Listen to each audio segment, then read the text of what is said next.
Video में हम ममता बनर्जी के जीवन, संघर्ष और उनके राजनीतिक करियर के बारे में विस्तार से जानेंगे।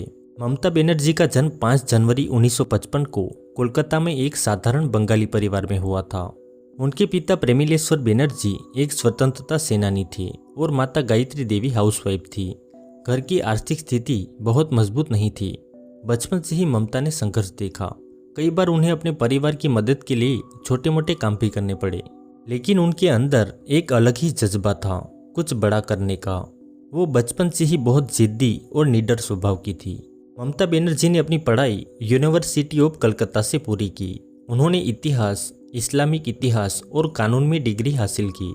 साल 1980 में वो पश्चिम बंगाल महिला कांग्रेस की महासचिव बनी, लेकिन 1984 में ममता ने बड़ा राजनीतिक धमाका किया। उन्होंने लोकसभा चुनाव में सोमनाथ चटर्जी जैसे दिग्गज नेता को हराकर जीत हासिल की। इस जीत के साथ वो भारत की सबसे युवा सांसदों में से एक बन गई। ये उनकी जिंदगी का सबसे बड़ा टर्निंग पॉइंट था। ममता बनर्जी सिर्फ कुर्सी की राजनीति नहीं करती थी, बल्कि वो सड़कों पर उतरकर लड़ाई लड़ती थी। उनका अंदाज बाकी नेताओं से बिल्कुल अलग था। साधारण सफ़ेद साड़ी, चप्पल और बिना किसी दिखावे का जीवन।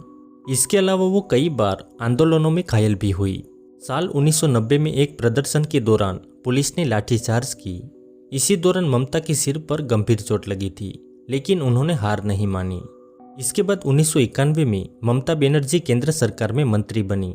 उन्होंने कई महत्वपूर्ण मंत्रालय संभाले, जिनमें मानव संसाधन विकास, युवा मामलों और खेल और महिला एवं बाल विकास। बाद में वो भारत की रेल मंत्री भी बनी। ममता ने इंडियन रेलवेज में कई सुधार किए। उनके कार्यकाल में नई ट्रेनों की शुरुआत हुई और गरीबों के लिए सस्ती यात्रा योजनाएं दी गई। इसी वजह से उनकी छवि एक आम जनता की नेता के रूप में मजबूत होती गई। साल 1997 में ममता बनर्जी ने एक बड़ा और जोखिम भरा फैसला लिया। उन्होंने कांग्रेस पार्टी छोड़कर अपनी नई पार्टी बनाई, जिसका नाम रखा गया ऑल इंडिया तृणमूल कांग्रेस। ये कदम आसान नहीं था। उनके पास सीमित संसाधन थे, लेकिन आत्मविश्वास बहुत मजबूत था। उस समय पश्चिम बंगाल में कम्युनिस्ट पार्टी ऑफ इंडिया का दबदबा था, जो 30 साल से ज़्यादा समय से सत्ता में थी। ममता बनर्जी ने इस मजबूत सत्ता के खिलाफ अकेले मोर्चा खोल दिया। उन्होंने किसानों, गरीबों और आम जनता के मुद्दों को उठाया। ममता बनर्जी के राजनीतिक करियर का सबसे बड़ा मोड़ तब आया जब सिंगूर और नंदीग्राम में किसान आंदोलन हुए। ममता ने इन आंदोलनों का नेतृत्व किया और किसानों के हक की लड़ाई लड़ी। अब पूरे पश्चिम बंगाल में उनका नाम लोकप्रिय हो गया। लोगों को लगने लगा कि अब राजनीति में कोई अपना आया है। साल 2011 ममता बनर्जी की जिंदगी का सबसे बड़ा टर्निंग पॉइंट बना। पश्चिम बंगाल में 34 साल से सत्ता में बैठी कम्युनिस्ट पार्टी ऑफ इंडिया को हराकर उन्होंने इतिहास रच दिया। उनकी पार्टी टीएमसी ने शानदार जीत हासिल की और ममता बनर्जी बंगाल की पहली महिला मुख्यमंत्री बनी।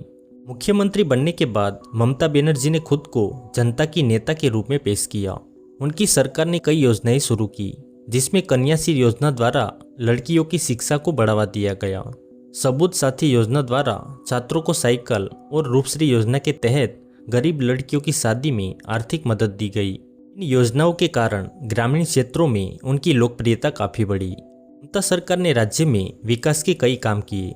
सड़कों और पुलों का निर्माण, ग्रामीण इलाकों में बिजली और पानी की सुविधा, शिक्षा और स्वास्थ्य सेवाओं में सुधार। इसके अलावा उन्होंने बंगाल की सांस्कृतिक पहचान को भी बढ़ावा दिया। हर बड़े नेता की तरह ममता बनर्जी का करियर भी विवादों से दूर नहीं रहा। विपक्ष के साथ लगातार टकराव, कानून व्यवस्था पर सवाल और चुनावों में हिंसा भड़काने के आरोप।